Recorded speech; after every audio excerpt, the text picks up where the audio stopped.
Well, for you guys, morning is what, 2 o'clock? When the sun's up and warm, right? And that's about morning for you guys. Okay, so let's start with, there were so many brilliant performances out there. I'd like to point out 17 of them. Let's not go there, okay? It's the first day. We were out there for an hour. Essentially, just so you know where we're at, see this card? This card's got numbers on it, jersey numbers. I'm trying to figure out who's got what jersey on, okay? So you can imagine where I'm at after day one. So having said that, let's have a conversation that bears that in mind. Let's go. What number is he? Oh, he's 2? Okay. Well, then I guess he was good. Yeah, state your name, where you're from. Obviously, you got your Canes hat on today. We get it. Matt Moscona, ESPN Baton Rouge. Thanks, Matt. Very professional. Well done. Some of us do it right. Many of you guys should take some cues from Matt. Yeah, cobble. Wear a better hat next time. Why the decision to have a shorter workout today? Well, I think this is all about acclimatization, right? We're going to have 7 days where you have to acclimatize your football team. So we felt like the data that we have compiled over the last 3 years relative to short-term soft tissue injuries, we wanted to be able to increase the player load each and every day. So we'll go from 12 to 16 to 18 to 20. We'll go 4 days, we'll have a day off. We'll go 3 days and have a day off. So within that first 7 is the highest incident for soft tissue injuries. We want to make sure that we get through these 7 days acclimatized without any soft tissue injuries and 2 recovery days. So then we can get into really 2 weeks of camp and, obviously game week prep. We'll have 3 weeks to duplicate our process. Coach, over here. Yes, sir. You talked about all the new numbers, all the new players. You've got about 50% new players on the team this year from the portal, recruiting, red shirt, all of that. Where are you at with the pulse of this team right now, and how easy will it be to get to where you want to be in 3 or 4 weeks? Yeah. Well, if we were putting the team together for the first time today, I'd be nervous. I really would. But we've been doing this for 7 months with this group. So 7 months of observation, 7 months of leadership development, 7 months of working physically and technically and tactically and bringing this together. I feel really good about the football team that we put out on the field in 3.5, 4 weeks. But again, I would say that this has been an ongoing process that started back in January. And we've seen, the things that need to happen relative to a team caring about each other, being on time, playing with a passion and effort, and certainly holding each other to a high standard. I love what I've seen about this football team and feel that's why I've been bullish on our team. Now we got to go play. You got to go win the games and execute when you need to execute. But I like where we're at. Ron Higgins, Freeport Bossier Journal. In the past 10 years, have you seen a college staff kind of adapt to it like an NFL type organization? I mean, put a premium on hiring player personnel people. There has to be a drastic change from 10 years ago for you. I think it's a great question. And I would say that I would probably say 5 years ago. And it's accelerated as fast as any component in college football. I'm here. That to me is what college football is about, right? It's not about, do you have the resources? It's about adapting to the current trends that we're confronted with. And in particular, this instance where you now have revenue sharing, which requires contracts, which requires lawyers and agents, which then you respond in kind by, adding those that can interface on a day-to-day basis with them. I can't do all that. It's impossible. Can I be in the center of it? Can it be centralized around me? Yes. But then I have to have others that can go and execute those conversations and the things necessary to adapt to college football today. Coach, up to you, right? When you go through fall camp 3 different times here and you don't get the result you want in the season opener, how do you approach this camp differently to get that different result in game 1? I'll go back to January. What's happened since January is the response to your question. If you're just reacting to not having a win in the opener, to feeding them chicken wings instead of, steak, then you're reacting in a manner that doesn't give you an opportunity to be successful. We've addressed this in January. We addressed it with the guys that we brought in. We addressed it in the way we trained our football team. We addressed it in spring ball and then into our off season. And again, we've made it pretty known, what our goal is. And our goal is to go 1-0. And so if there's anything that is slightly different from in years past, it's that we were so much more intentional about getting to August 31st in January. And that focus has remained the same for the last 7.5 months. Michael Cobble, WBRZ TV. Michael, great to have you here today. Happy to be here, Coach. How did you hit a fishing limit this morning and you were able to get out? We did. We limited out. It was the redfish are biting.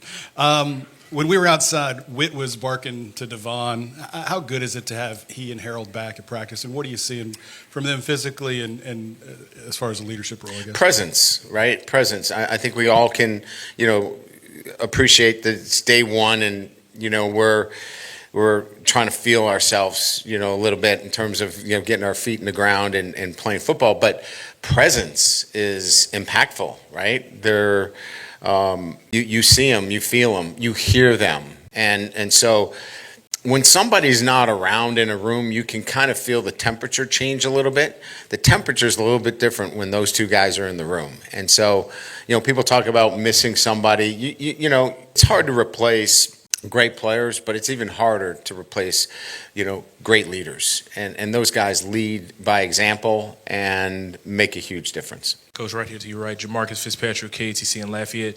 Dominic McKinley comes back for his sophomore year. Looks like he had a really good offseason. Yes.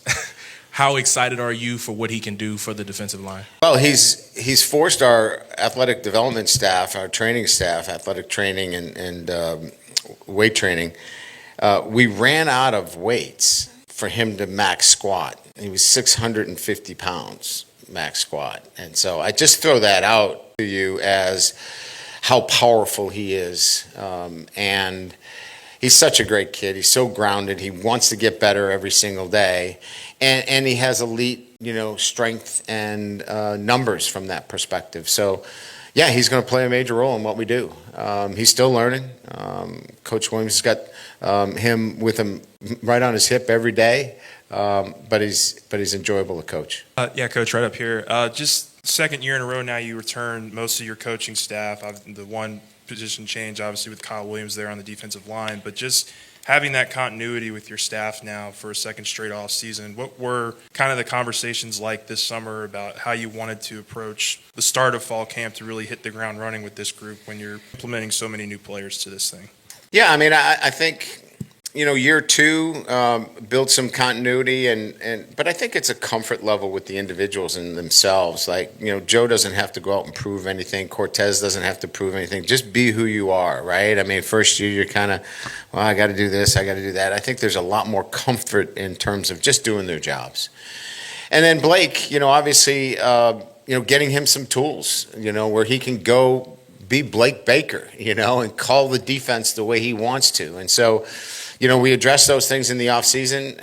Again, we come to camp, so it's like, okay, everything starts today, but, we're in the last lap of this, and so a lot of this work has been, things that we've been intentional on for the last 7.5 months. But I would say comfort level and just, giving them the tools to just go do your job. You don't have to do any more than that. Tessa Boucher with NBC 33 here in Baton Rouge. This wide receiving core, I don't feel like it's gotten a ton of attention, especially from the veterans that you return, the younger guys and the transfers. Do you feel like they've had enough attention or have kind of the hype that should be surrounding them? I mean, we're too deep in a swing, maybe two swings in terms of, I'm talking about 8 receivers. We have 8 SEC high caliber receivers. These guys are really good football players. And so it's incumbent upon us to put them in a position to succeed for themselves and for our team. I think that's the biggest management right now is doing that. And then being smart, right? when you have that kind of depth, you can lessen the player load for these guys across the board and keep them fresh. And so what we've told them is it's 1A, 1B. I mean, and we're going to be rolling guys in and out, but I would be less than honest if I didn't say it's as deep as I've ever had. Now we got to go play. Coach, speaking of that receiver room, how's Nick Anderson? He was dressed today but didn't participate in the 11-on-11s. Yeah, we kept him out of contact today. He had gone through our concussion protocol. He got into a little fender bender, and so we wanted to make sure. So he's cleared our concussion protocol. So today was his day of non-contact. He'll be able to get into 11-on-11, 7-on-7 tomorrow. There, Coach. Brett Martell with Associated Press. With Garrett, what areas of growth would you say you feel comfortable forecasting at this point? And do you expect it to be more mental than physical, or a combination of both? You know, I think we documented some of the things that he needs to be better at, and that is, you know, his worst play needs to be 0. You know, and that's okay. You know, 0 is okay. We can live with 0. What we can't live with is, you know, catastrophic mistakes. And I think you have to live through that to know what your limits are. And so I think he knows what those limits are in terms of, you know, managing a bad play and making it 0. I think that's experience. I think physically he's taking care of his body, so he understands that, you know, he ran 21.4 miles per hour. I mean, that's high 4.5s. He can run. So I think he clearly understands that when the opportunity arises, that he can take off and be an effective runner. So I think that's the growth. And then just the technical things, right? I mean, on-time throws, never turn down a profit, you know, meaning if there's a check down, you know, check it down. It doesn't have to always be down the field. So I think that's experience. I think some of it's technical. And I think he's in a great position to do that. Brian Corey Diaz with the Daily Advertiser.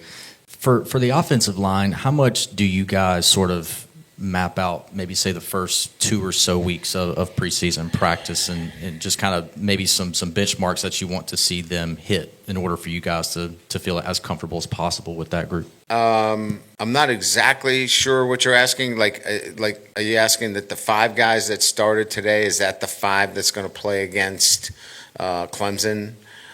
Well, we're still competing for positions, right? You saw what we did. Braylon Moore moved into the center position. DJ Chester moved to left guard, so you guys can figure that one out. But DJ is going to compete, you know, with Paul. And on the right side, Josh is going to compete with Colin Eccles. You know, that's competition. Karis Kern is going to push Tyree. Bordelon's going to push Weston Davis. You know, I think that, you know, those are pretty much, you know, what you should be seeing and you know, how that will move. There'll be some times that maybe DJ, you know, slides in at center. We got a guy that played 13 games at center. Let's keep him sharp. So I think you'll see some moving around there, but there's competitive battles right now on that offensive line. So we have to evaluate them as a group at 5, and then individually who makes up that best 5. So I think you'll see some of that happen over the next couple of weeks. Hey, Coach, John Sokoloff with WGNO in New Orleans. You were talking about the O-line. Tyree Adams, one of those guys you said is going to get pushed at that left tackle position. What do you kind of think of his potential, you know, with this team for an O-line that obviously has to replace a couple of big tackles from the last few seasons? Yeah, I mean, right now he's penciled in as the starting left tackle, but we're going to let a freshman go beat him out and give him an opportunity to do that. Look, I think his growth has been immense. You know, his maturity, his physical development. I think we all saw him play a really good game against an elite pass rusher in Baylor.